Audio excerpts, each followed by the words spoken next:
Hello everyone, welcome to my channel English grammar tutorial. আশা করব তোমরা সবাই খুব ভালো আছো।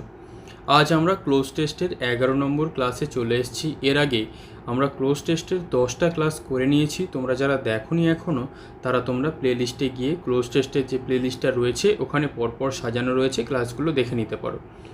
ক্লোজ টেস্ট এমনই একটা বিষয়, যত তুমি বেশি প্র্যাকটিস করবে তত ভালো তুমি ক্লোজ টেস্টের যে প্যাসেজগুলো রয়েছে সেটা তুমি সলভ করতে পারবে। এসএসসি এমটিএস পরীক্ষায় 2022 সালের 48টা শিফটে যতগুলো ক্লোজ টেস্ট এসেছিলো প্রত্যেকটাই আমি সলভ করাবো। এর আগে 10টা ক্লাস হয়ে গেছে, ওই জন্য বলছি এটা 11 নম্বর ক্লাস। তোমরা যেগুলো দেখোনি অবশ্যই দেখে নাও। এক একটা ক্লাসে আমি 2টো করে প্যাসেজ করাচ্ছি যাতে তোমরা আমার সাথে সাথে প্র্যাকটিসটা করে নিতে পারো। তোমরা কি করবে, ভিডিওটা পজ করে দিয়ে নিজেদের মতো উত্তর করতে পারো। যদি কোনো উত্তরে কনফিউশন হয় আমার সাথে মিলিয়ে নিতে পারো।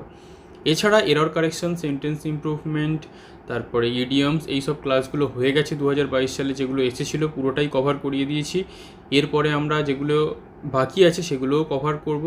এবং তোমরা যারা বিভিন্ন কম্পিটিটিভ পরীক্ষার জন্য প্রস্তুতি নিচ্ছ তারা আমার চ্যানেলের প্লেলিস্টে চলে যাবে, ইংলিশ গ্রামারের সমস্ত কোর্স অ্যাভেলেবেল আছে, ওটা দেখে নিতে পারো।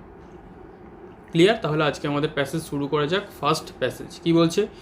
Many forest are clear to dash way of palm oil plantation. আচ্ছা, এই যে PALM এটা কিন্তু প্লাম উচ্চারণ নয়, এর উচ্চারণ কি পাম। পাম মানে হচ্ছে যে তাল হয় সেটা।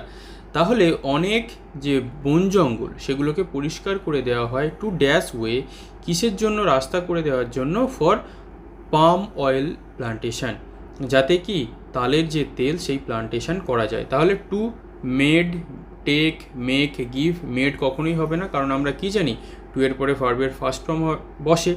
তাহলে রাস্তা তৈরি করে দেওয়া ইংরেজি কি? To make way. এখানে টু টেক মানে কি? নেওয়া, আর টু গিভ মানে দেওয়া। তাহলে রাস্তা তৈরি করে দেওয়ার জন্য যাতে ওই অয়েল প্ল্যান্টেশনেরগুলো ভালো করে হয়। Clear? Next, palm oil is the most dashed produced vegetable oil and is found in half of all supermarkets. তাহলে তালের যে তেল সেটা কি? সেটা বেশিরভাগ এতে সুপার মার্কেটে পাওয়া যায়, অর্ধেকের বেশি। আর একটা কি? Is most dashed produced vegetable oil, সব থেকে বেশি কেমন ধরনের উৎপাদিত ভেষজ তেল? Commonly, casually, লাভিংলি, usually. তাহলে এটা তোমরা দেখেই বুঝতে পারছো, is the most commonly. Commonly তার মানে কি? সব থেকে বেশি সাধারণভাবে যে তেলটা তৈরি করা হয় সেটা আমরা অয়েল, ভেজিটেবল অয়েল বলতে পারি। ক্যাজুয়ালি মানে কি? এমনি ক্যাজুয়ালভাবে। লাভিংলি মানে কি? ভালোবেসে। ইউজুয়ালি মানে সাধারণভাবে। তাহলে কমনলি মানে কি? যেটা সচরাচর আমরা দেখতে পাই, পেয়ে যাই। Clear? It is cheap, IT তারপরে অ্যাপোস্ট্রফি এস, তার মানে কি? It is cheap, it's cheap, এটা কম দামি। ভার্সেটাইল, এর অনেক রকম গুণ রয়েছে। And can be added to dash food and personal products like lipsticks and shampoo. এটা খুব কি? ক্যান বি অ্যাডেড, এটা কোথায় কোথায় এটাকে অ্যাড করা যায়? এটাকে খাবারে অ্যাড করা যায়, সাথে সাথে পার্সোনাল ব্যক্তিগত কিছু প্রোডাক্ট থাকে যেমন লিপস্টিক আর শ্যাম্পুতেও অ্যাড করা যায়। তাহলে added to, it is chip, versatile and can be added two, দুটোতে অ্যাড করা যায়, ফুড আর এগুলোতে। তাহলে দুটোতে যদি হয় কি হবে? Both, each, one, between. আমরা কি জানি? বোথ। বোথের সাথে অ্যান্ড আমরা কোথায় শিখেছি? কোরিলেটিভ কনজাংশনের কনসেপ্ট। ক্লিয়ার?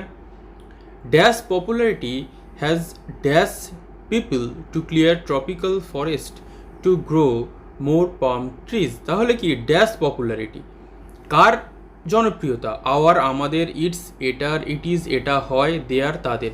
তাহলে একটা জিনিস মনে রাখবে, ITS ইটস মানে কি? অফ ইট, এটার। আর IT তারপরে অ্যাপোস্ট্রফি এস, ইটস মানে কি? It is. তাহলে এটা হয়। তাহলে কি?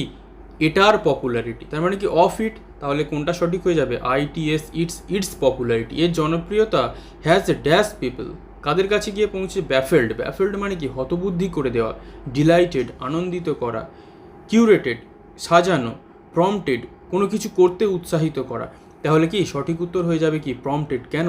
কারণ এটার যে জনপ্রিয়তা সেটা কি? প্রম্পটেড পিপল, মানুষদের কি উৎসাহিত করেছে টু ক্লিয়ার ট্রপিক্যাল ফরেস্ট, বন জঙ্গল, ট্রপিক্যাল যে ফরেস্ট জঙ্গল আছে সেটাকে পরিষ্কার করতে, two grow more palm trees, যাতে আরও বেশি করে কি?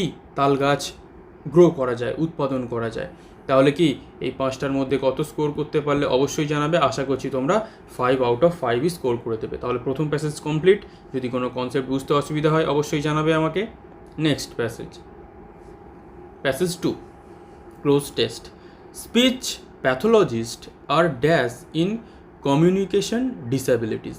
স্পিচ প্যাথোলজিস্ট মানে কি, যারা ধরো এই আমতা আমতা করে কথা বলছে, যারা বাচ্চারা একটু তোদলা হয়, কথা জড়িয়ে যায়। ধরো আমি বললাম স্পিচ, এরম কথা আমার জড়িয়ে যাচ্ছে, এইরকম বলতে গেলে অনেকের কথা জড়িয়ে যায় বাচ্চা বয়সে।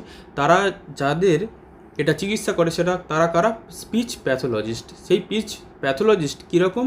আর ড্যাশ ইন কমিউনিকেশন ডিসএবিলিটিস, যে কথোপকথনের যে রোগ সেখানে তারা কীরকম?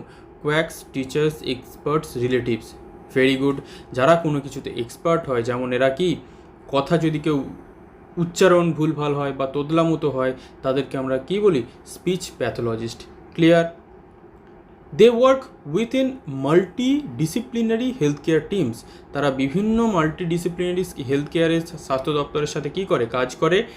Dash a variety of hospital, অনেক রকমের hospital and community based site, এবং কমিউনিটি বেসড বিভিন্ন রকমের যারা কার্যকলাপ করে থাকে সেই সমস্ত অর্গানাইজেশনের সাথে তারা জড়িত থাকে। তাহলে কি across, after, by, about.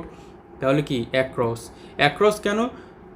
They work within multidisciplinary health care teams across a variety of hospitals. মানে কি অ্যাক্রস মানে কি, বিভিন্ন ধরনের, যখন আমরা কোনো কিছু বলি, যেমন বিভিন্ন ধরনের হসপিটাল হতে পারে, বিভিন্ন ধরনের কমিউনিটি বেসড সাইট হতে পারে যারা মানুষজনের জন্য কাজ করে থাকে, সেটাই। তাহলে অ্যাক্রস মানে কি বহুদূর ছাড়িয়ে বিভিন্ন জিনিসপত্রের মধ্যে ঘোরাফেরা। যেমন এখানে অনেক জায়গার মধ্যে সে কাজ করে বেড়াচ্ছে। This dash working with medical, nursing and allied health professionals such dash psychologist, occupational therapist, social dash and physiotherapist. তাহলে this dash working with medical, এই কি কাজ করাটা, এটা কি করে?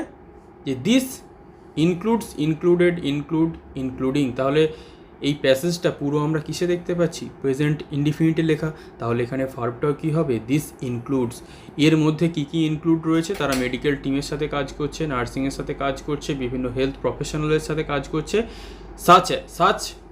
সাচের পরে যখন আমরা অ্যাজ বসাই, তার মানে কি? For example. তার মানে কি বলতে চাইছে? সাচ অ্যাজ মানে হচ্ছে উদাহরণস্বরূপ। তাহলে এখানে কি?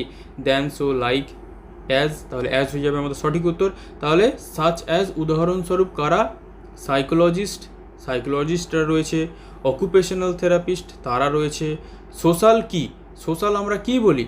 যারা সমাজের জন্য কাজ করে, মাইগ্রেন্টস যারা ভবঘুরে মানে কি এই রাজ্য থেকে ওই রাজ্যে গিয়ে কাজ করে, ওয়ার্কার কর্মচারী, অ্যামেচিওর মানে কি? যারা অপরিণত, যারা পরিণত হয়নি। আর কি? ম্যানুয়ালস মানে কি? যেটা আমরা দেখে থাকি, বিভিন্ন ম্যানুয়াল থাকে, বুক ম্যানুয়ালে বিভিন্ন নিয়মাবলী লেখা থাকে, সেগুলোকে। তাহলে সোশ্যাল আমরা কি বলি? সোশ্যাল ওয়ার্কার্স মানে কি? যারা সমাজের জন্য কাজ করে। ক্লিয়ার? তাহলে আউট অফ 10 আশা করছি এখানে যা প্যাসেজ ছিল তোমাদের 9 to 10 অবশ্যই স্কোর করা উচিত। কারণ এমটিএসে বা 10th স্ট্যান্ডার্ডে যেগুলো প্যাসেজগুলো পড়ে, আমি তোমাদের আবারও বলছি, তোমরা যদি রেগুলার প্যাসেজ করতে থাকো তাহলে কিন্তু এখানে 5-এর মধ্যে 5 স্কোর করাটা কোনো ব্যাপার নয়। যদি তোমার প্র্যাকটিস রেগুলার থাকে এবং তুমি কনটেক্সটের ভিত্তিতে, যদি তোমার একবার আন্ডারস্ট্যান্ডিং পাওয়ার ডেভেলপ করে যায়, তুমি দেখবে কনটেক্সটের ভিত্তিতে লাইন পড়তে পড়তে তুমি একটা ওয়ার্ড মিনিং গেস করে নিতে পারছো, যেখানে তোমার একটু কনফিউশন হবে। তাহলে ক্লোজ টেস্টটা কিন্তু খুব কঠিন কোনো বিষয় নয়। দেখে মনে হতে পারে কঠিন, কিন্তু রেগুলার প্র্যাকটিসের ফলে দেখবে তোমাদের ক্লোজ টেস্ট অনেক আয়ত্তে চলে এসছে। ওই জন্য আমি ক্লোজ টেস্টের রেগুলার ক্লাস দিচ্ছি, যাতে তোমরা এখান থেকে প্র্যাকটিসটা সেরে নিতে পারো। তাহলে ক্লাস কেমন লাগছে অবশ্যই তোমরা জানাবে, এবং অবশ্যই চ্যানেলটাকে সাবস্ক্রাইব করে দাও। ভিডিওটা যদি ভালো লাগে একবার লাইক করে দাও, এবং বন্ধুদের মধ্যে শেয়ার করে দাও যাদের প্রয়োজন। তাহলে আজ এই পর্যন্তই। ক্লাস 12-এও আমাদের খুব দেখা হবে তাড়াতাড়ি। আজ এই পর্যন্তই। Thank you for watching.